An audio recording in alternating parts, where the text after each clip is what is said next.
Shri K Sarankumar, താങ്കൾ പറയൂ, മതരാഷ്ട്രവാദം ഉപേക്ഷിച്ചു അവരെന്ന് അവർ പറയാത്ത കാര്യം പറഞ്ഞ് അവരെ വെള്ള പൂശി കൂടെ കൂട്ടുന്നു.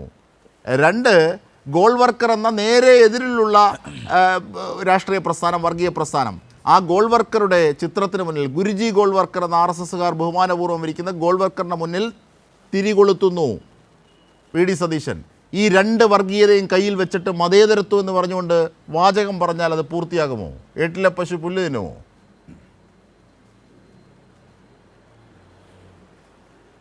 അതെ, ഇവിടെ വി ഡി സതീശൻ്റെ ഒരു പ്രസംഗത്തിൻ്റെ ഒരു ഭാഗം കേൾപ്പിച്ചു. അതിൽ പറഞ്ഞത് ഞങ്ങളെ ജമാഅത്തെ ഇസ്ലാമി അറിയിച്ചിരിക്കുന്നതും ഞങ്ങളോട് പറഞ്ഞിരിക്കുന്നതും അവർ മതരാഷ്ട്ര നിർമ്മിതിയിൽ നിന്ന് പുറകോട്ട് പോയി എന്നതാണ്. കൃത്യമാണ്, ഞങ്ങളെ അറിയിച്ചിരിക്കുന്നതും ഞങ്ങളോട് പറഞ്ഞിരിക്കുന്നതും.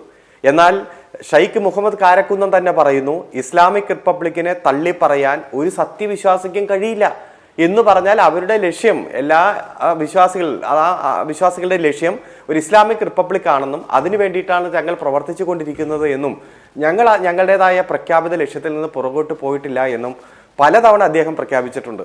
അപ്പോൾ ജമാഅത്ത് ഇസ്ലാമിയുടെ പ്രഖ്യാപിത ലക്ഷ്യം എന്തെന്ന് എല്ലാവർക്കും വ്യക്തമായിരിക്കെ ഞങ്ങളെ അറിയിച്ചിരിക്കുന്നത് ഇങ്ങനെയാണ് എന്നൊക്കെ പറഞ്ഞ് തെരഞ്ഞെടുപ്പ് രാഷ്ട്രീയത്തിൽ 4 വോട്ട് കിട്ടാൻ വേണ്ടി വി ഡി സതീശന്റെ നേതൃത്വത്തിൽ കഴിഞ്ഞ ഒരു 8-9 വർഷമായി നടത്തിക്കൊണ്ടിരിക്കുന്ന ഈ തെരഞ്ഞെടുപ്പ് കൈമാറ്റ പ്രക്രിയ ജനങ്ങൾക്ക് കൃത്യമായിട്ട് തന്നെ ബോധ്യമുണ്ട്. ഇപ്പൊ പാലക്കാട് തെരഞ്ഞെടുപ്പ് റിസൾട്ട് വന്നപ്പോൾ ആ റിസൾട്ട് പബ്ലിഷ് ചെയ്യുന്നതിന് മുമ്പ്, പ്രഖ്യാപിക്കുന്നതിന് മുമ്പേ തന്നെ ജമാഅത്തെ ഇസ്ലാമിയുടെ പ്രകടനം പോയി നിന്നത് UDFന്റെ ഓഫീസിന്റെ മുന്നിലേക്കാണ്.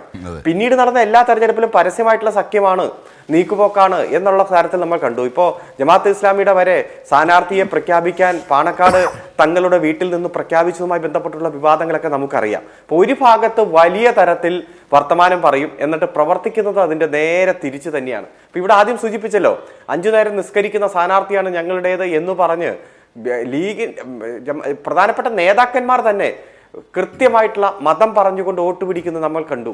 അതുപോലെ ഷാജിയുടെ 2-3 പ്രസംഗങ്ങൾ കേൾപ്പിച്ചു. മതമാണ് മതമാണ് മതമാണ് കാര്യം എന്ന് പറഞ്ഞു. അങ്ങനെ പറഞ്ഞാൽ എന്താണ് കുഴപ്പം എന്ന് ചോദിച്ചുകൊണ്ട് രംഗത്ത് വരുന്നത് കോൺഗ്രസിന്റെ നേതാക്കന്മാർ തന്നെയാണ്. 5-5.5 വർഷമായി സമുദായത്തിന് നഷ്ടപ്പെട്ട് തിരിച്ചു പിടിക്കാൻ എന്ന് പറഞ്ഞാൽ എത്ര ജനാധിപത്യ വിരുദ്ധമായിട്ടുള്ള കാര്യങ്ങളാണ്, ജനാധിപത്യത്തിന്റെ ഉള്ളടക്കത്തിന് വിരുദ്ധമായിട്ടുള്ള കാര്യങ്ങളാണ്. പച്ചയായി മതം പറഞ്ഞ് വോട്ട് പിടിക്കുന്ന തരത്തിലേക്ക് ലീഗ് മാറുമ്പോൾ കോൺഗ്രസ് മാറുന്നതും നമ്മൾ കണ്ടുകൊണ്ടിരിക്കുകയാണ്. എന്നിട്ട് പറയുന്നത് എന്താ, ഞാൻ ഒരു വോട്ടിന് വേണ്ടി ആരുടെയും തിണ്ണ നിരങ്ങാൻ പോകില്ല എന്ന്. ആ തിണ്ണ നിരങ്ങിയ കഥകളെല്ലാം സമുദായ സംഘടനയുടെ സമുന്നതരായിട്ടുള്ള നേതാക്കന്മാർ തന്നെ പ്രസ്താവിക്കുന്നതെല്ലാം നമ്മൾ കാണുകയാണ്. ഒന്നുകിൽ പറയാതിരിക്കണം, ചെയ്തിട്ട് ഇങ്ങനെ കിടന്ന് വിശദീകരിച്ച് പറയുന്ന കാര്യം നമ്മൾ കാണുകയാണ്. അപ്പൊ അതുകൊണ്ട് ഏതെല്ലാം തരത്തിൽ ഭൂരിപക്ഷ വർഗീയതയും ന്യൂനപക്ഷ വർഗീയതയും കൂടെ നിർത്താൻ വി ഡി സതീശനും ടീമും ശ്രമിച്ചാൽ ഇത് മതനിരപേക്ഷ കേരളമാണ്. കേരളത്തിലെ ജനങ്ങൾ വളരെ പ്രബുദ്ധരാണ്. ഇത്തരത്തിൽ ശ്രമം നടത്തിയവരെയെല്ലാം കൃത്യമായി തോൽപ്പിച്ച് അങ്ങ് മൂലക്കിരുത്തിയ ചരിത്രമാണ്. ഇപ്പൊ നമുക്കറിയാലോ, അങ്ങ് പല സഖ്യങ്ങൾ 91 മുതൽ എടുത്തു നോക്കിയാൽ കോലിബി സഖ്യത്തിന്റെ ഒക്കെ ചരിത്രം നമുക്കറിയാം. അത്തരത്തിൽ സഖ്യമുണ്ടായ ഘട്ടങ്ങളിലെല്ലാം അതിശക്തമായി ജനങ്ങൾ പ്രതികരിച്ച കേരളമാണ്. അതുകൊണ്ട് ഞങ്ങളെ സംബന്ധിച്ചിടത്തോളം ഒരാശങ്കയില്ല. ഉയർന്നു വന്ന വിഷയങ്ങളിലെല്ലാം ശരിയുടെ നിലപാട് തന്നെയാണ് ഞങ്ങൾ സ്വീകരിച്ചത്. മതനിരപേക്ഷ കാഴ്ചപ്പാട് ഊട്ടി ഉറപ്പിക്കാൻ ഒരു വർഗീയ കലാപങ്ങൾ പോലും ഇല്ലാതെ 10 വർഷം ഈ കേരളത്തിന്റെ ഭരണം മുന്നോട്ട് കൊണ്ടുപോകുന്നു.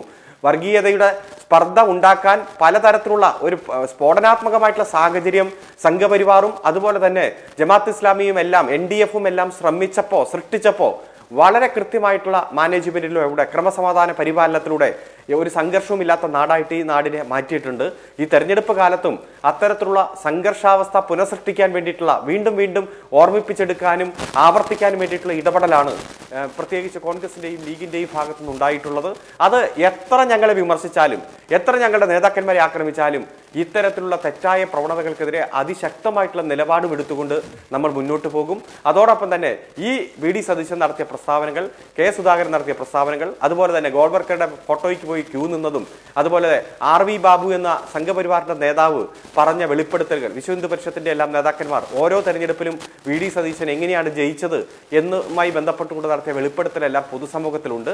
അതുകൊണ്ട് നിങ്ങൾ നുണപ്രചരണമായിട്ട് പോയിക്കോളൂ. എത്ര നുണപ്രചരണമായിട്ട് വന്നാലും ഞങ്ങളുടെ വിശ്വാസം വിശ്വാസം ജനങ്ങളിലാണ്. അവർ അത് തിരിച്ചറിയും.